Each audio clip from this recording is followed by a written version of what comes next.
Welcome to Speak Forward English, where we help you master the language with confidence. Hey, Jerry. Happy New Year. How are you doing? Sophia, hey, Happy New Year to you too. I'm doing great, thanks for asking. How about you? How's 2026 treating you so far? Oh, trying to get my life together already.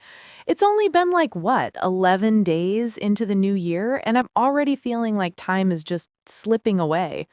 Oh man, I totally get that. You know what? That's actually perfect timing because I've been thinking a lot about this whole concept of not wasting time in 2026. It's crazy how fast time goes by, right? Absolutely. I mean, wasn't it just 2025 yesterday?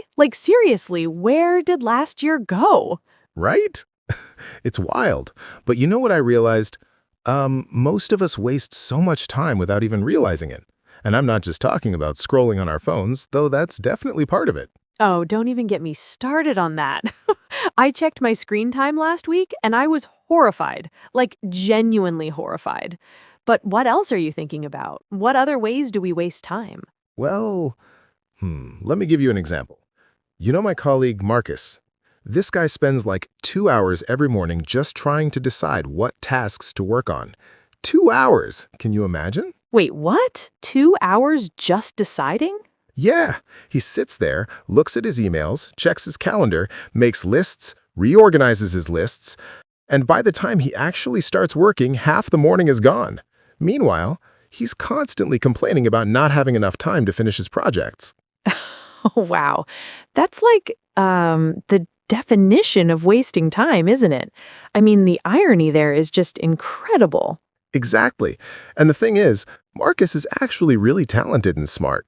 He just hasn't figured out that all that planning and replanning is actually procrastination in disguise. You know what, though? I think a lot of us do that in different ways. I have this friend, Emma, who spends hours researching the perfect way to do something instead of just, doing it. Oh yeah, analysis paralysis. That's a big one. Right. So, for example, Emma wanted to start exercising at the beginning of last year. She spent literally 3 months researching workout programs, comparing gym memberships, reading reviews, watching YouTube videos about proper form, and buying the perfect workout clothes. Let me guess. She never actually started working out? Well, she did eventually, but not until April. She wasted the entire first quarter of the year just preparing to prepare. And by that time, she'd lost most of her initial motivation. See? That's what I'm talking about. 2026 is already moving fast, and we can't afford to spend months just getting ready to start living our lives. We gotta actually do the things we say we want to do. Absolutely. So, what do you think is the solution? How do we actually stop wasting time? Well, I think the first step is recognizing where your time actually goes. Like, be brutally honest with yourself. I started tracking my time last week, just for 3 days, and it was eye-opening. Oh, really? What did you find out? Okay, so I thought I was spending maybe an hour a day on social media, right? Turns out it was closer to 3.5 hours. 3.5! And that's not even counting the times I'd pick up my phone just to quickly check something and then somehow end up watching cat videos for 20 minutes. Oh my God, the cat videos. They're like a black hole for time. You go in thinking it'll be 30 seconds, and suddenly it's been half an hour. Right? And here's another thing I noticed. I was spending almost an hour every evening just deciding what to watch on Netflix. Not watching anything, mind you. Just scrolling through options. Oh, that's so relatable, though. My boyfriend and I literally did that last night. We spent 45 minutes trying to pick a movie, and then we were too tired to actually watch it. See, that's exactly what I mean. We waste time on such ridiculous things. And the worst part is, all these little moments add up. Like if you waste an hour a day on meaningless stuff, that's 7 hours a week, which is almost a full workday. Wow, when you put it like that, that's actually kind of depressing. But also motivating. Imagine what we could do with an extra 7 hours a week. Exactly. You could learn a new language, start that side business you've been thinking about, actually finish reading those books on your nightstand. The possibilities are endless. Okay, So tracking time is step one. What's step two? Hmm. I think step 2 is setting clear priorities, like really clear ones. Not just vague goals like get healthier or be more productive, but specific things that actually matter to you. Can you give me an example of what you mean? Sure. So instead of saying, I want to get healthier, you'd say something like, I want to work out 3 times a week for 30 minutes, or I want to cook healthy meals 5 days a week. See the difference? Yeah, that's way more specific. It's actually measurable too, so you'd know if you're doing it or not. Exactly. And once you have those clear priorities, it becomes easier to say no to things that don't align with them. That's huge for not wasting time. Oh, saying no. That's a tough one for a lot of people, including me.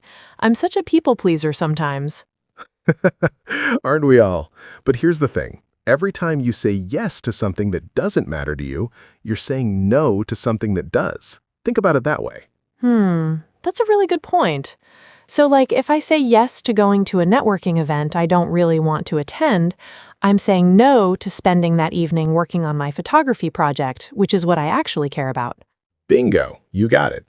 And I'm not saying you should never do things for other people or never attend social events. I'm just saying be intentional about it. Make conscious choices instead of just defaulting to yes all the time. Right, right. You know what else I think wastes a lot of time? Multitasking. And I know everyone says this, but I think we still don't really get it. Oh yeah, multitasking is a productivity killer. Tell me more about what you're thinking.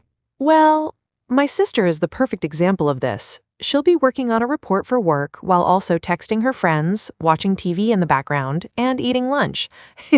She thinks she's being super efficient by doing all these things at once. Let me guess. The report takes her like 3 times longer than it should? Yes, exactly. And then she complains about working late all the time. But it's because she's never fully focused on any one thing. Her brain is constantly switching between tasks, and that actually slows everything down. Yeah, there's actually science behind that. They've done studies that show it takes your brain time to switch between tasks, even if it's just a few seconds. And all those little switches add up to significant time loss over the course of a day. Right. So if you're constantly checking your phone while trying to work, you're probably losing hours of productivity every day just from those mental switches. Absolutely. That's why I've started doing this thing called time blocking. Have you heard of it? I think so. Is that where you dedicate specific blocks of time to specific tasks? Exactly. So, for example, from 9 to 11 a.m., I only work on my most important project. No emails, no phone calls, no interruptions. Just deep, focused work on that one thing. And does it work? Do you actually stick to it? Most days, yeah. I mean, I'm not perfect, but it's made a huge difference. I get more done in those 2 focused hours than I used to get done in like 5 hours of distracted work. Wow, that's impressive. I might need to try that. I'm terrible at staying focused for long periods. You should. And start small, you know? Don't try to block out your entire day right away. Maybe just start with 1 hour of focused time on your most important task each day. That sounds doable. You know what else I think is a huge time waster? Complaining without taking action. Oh man, yes. Tell me about it. Okay, so I have this friend, David. Every single time I see him, he complains about his job, like nonstop complaining. It's too stressful, his boss is terrible, he's not getting paid enough, the commute is killing him, on and on and on. Okay, and let me guess. He's been at this job for years and hasn't actually done anything to change the situation. Yes, exactly. I keep asking him, have you updated your resume? Have you started job hunting? Have you talked to your boss about your concerns? And he always has an excuse. Oh, I will. I just need to wait for the right time. Or the job market is tough right now. Yeah, that's tough. But you're right, that is such a waste of time and energy. All that mental energy spent complaining could be redirected into actually solving the problem. Right. And I'm not saying people shouldn't vent sometimes. We all need to vent. But there's a difference between venting and chronic complaining without ever taking action. Absolutely. And honestly, this applies to so many areas of life, not just jobs. People complain about their relationships but don't communicate with their partners. They complain about their health but don't change their habits. They complain about being bored but don't try new things. It's like we'd rather complain than actually do the hard work of making changes. Yeah, because change is scary and uncomfortable. But here's the thing about 2026, and really any year. Time is going to pass whether we make changes or not, so we might as well use that time to actually improve our lives instead of just complaining about them. That's such a good point. Oh, here's another time waster I've been noticing, perfectionism, and I'm definitely guilty of this one. Oh yeah? How so? Well, I've been wanting to start a blog about photography for like 2 years now. 2 years! But I keep putting it off because I want everything to be perfect. The website design has to be perfect, my logo has to be perfect, my first post has to be perfectly written. And in the meantime, you haven't started at all? Exactly. I've wasted 2 years waiting for perfect conditions that are never going to come.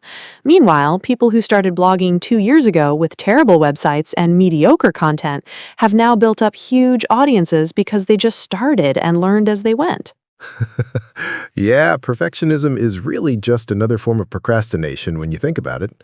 It's a way of protecting ourselves from potential failure or criticism. Right, because if you never put yourself out there, you never have to face rejection or negative feedback, but you also never get to experience success or growth. Exactly. And here's what I've learned. Done is better than perfect, especially in 2026 when everything moves so fast. By the time you've perfected something, the opportunity might have already passed. Yeah, you're right. I need to just start the blog and stop overthinking it. It doesn't have to be perfect on day one. I can improve it as I go. Exactly. And your audience will actually appreciate seeing that growth journey. People connect with authenticity more than perfection anyway. True, true. Okay, so we've talked about social media, multitasking, perfectionism, chronic complaining. What other time wasters should we watch out for? Hmm. Oh, here's a big one. Toxic relationships and energy vampires. Ooh, energy vampires. I like that term. Tell me more. Okay, so energy vampires are those people who just drain you. Every interaction leaves you feeling exhausted and negative. They're always in crisis mode, always need something from you, but they never give anything back. Oh, God, I know exactly the type. I actually had to distance myself from someone like that last year. Yeah? How did that feel? Honestly, it was hard at first because I felt guilty. But then I realized how much time and energy I was spending on this person who was constantly negative and never actually took any of my advice. Once I created some distance, I had so much more energy for the people and activities that actually mattered to me. That's huge, and it takes courage to do that. But you're right. Spending time with people who drain you is one of the biggest time wasters because it's not just the actual time with them, it's the recovery time afterward. Exactly. Like I'd spend 2 hours with this person and then need another 3 hours just to decompress and get my energy back. That's 5 hours total wasted. Yeah, the math on that is brutal when you think about it. Now multiply that every week or every month. Okay, don't make me feel worse about all the time I wasted. But you're right. In 2026, I'm being more intentional about who I spend my time with. That's smart. And you know what else? Learning to set boundaries is crucial for not wasting time. If you don't have boundaries, people will just take and take and take from your time and energy. Boundaries are so important, but they're also really hard to set, especially if you're not used to it. Oh, absolutely. It takes practice. But think about it this way. Every time you fail to set a boundary, you're basically telling people that their time is more valuable than yours. Wow, that's a harsh truth, but you're totally right. I never thought about it that way. Yeah, it's tough love, but it's true.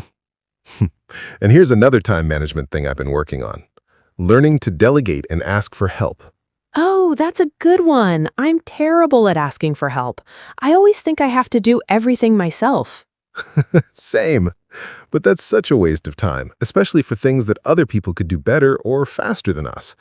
Like, I spent hours last month trying to fix a technical issue on my computer when I could have just called tech support and had it fixed in 20 minutes. Oh no, why didn't you just call them? Pride? Stubbornness? I don't know, I just thought, I should be able to figure this out myself. But looking back, that was so dumb. I wasted all that time and got super frustrated when the solution was just a phone call away. Yeah, I've definitely done stuff like that too. It's like we think asking for help is admitting defeat or something. Right, but it's actually the smart thing to do. Think about it this way. Successful people aren't the ones who do everything themselves. They're the ones who know their strengths, know their weaknesses, and aren't afraid to get help with the stuff they're not good at. That's such a good point. Okay, before we wrap up, do you have any other big tips for not wasting time in 2026? Yeah, actually. One more thing. Stop living on autopilot. Like, really pay attention to how you're spending your days. Are you making conscious choices or just going through the motions? What do you mean by that exactly? Well, a lot of us just do the same things every day without questioning whether those things are actually serving us. We wake up, check our phones, scroll for a while, grab coffee, go to work, come home, watch TV, go to bed. Rinse and repeat. That's like my exact routine. Are you spying on me? Nah, that's just most people's routine. And there's nothing wrong with having routines. But the question is that routine helping you live the life you want to live, or are you just killing time until the weekend? That's deep. I think a lot of us are just killing time if we're being honest. Exactly. And that's the biggest time waste of all. Not living intentionally, just letting life happen to you instead of actively creating the life you want. You're right. And 2026 is a good time to change that, right? New year, new opportunities, all that stuff. Yeah, but it's not just about the new year. It's about making today count. And tomorrow, and every day after that. Time is our most valuable resource because we can never get it back. Oh, that's so true. Once it's gone forever. Okay, you've convinced me. I'm going to be way more intentional about my time this year. That's what I like to hear. And hey, we should check in with each other, you know? Like, maybe once a month or something, to see how we're doing with all this. Oh, I love that idea. Accountability partners for time management. That's perfect. Yeah, we can share what's working, what's not working, and keep each other on track. Because, let's be real, it's easy to have good intentions in January, but then by March, we're back to our old habits. Oh my God, so true. February is when all the New Year's resolutions go to die. Right? But not this year. We're going to actually follow through. Make 2026 count. Absolutely. Don't waste your time in 2026. That should be our motto. I love it. Okay, well, this has been a really good conversation. I feel motivated now. Me too. Thanks for this, Jerry. And hey, if anyone's listening to this, you should definitely subscribe for daily English listening practice. There's so much good content. Oh yeah, definitely subscribe. You learn English and get life advice at the same time. Win-win. Exactly. But seriously, though, I hope people take some of this stuff to heart. Time really is precious. Absolutely. And it's never too late to start being more intentional with your time. Even if you've wasted the first 11 days of 2026, you've still got 354 days left to make it count. That's a great way to look at it. Always focus on what you can still do, not what you've already missed. Exactly. All right, Sophia, I should probably get going. I've got some intentional time spending to do. Me too. Thanks again for this chat, Jerry. Let's do it again soon. Definitely. Take care. You too. Bye.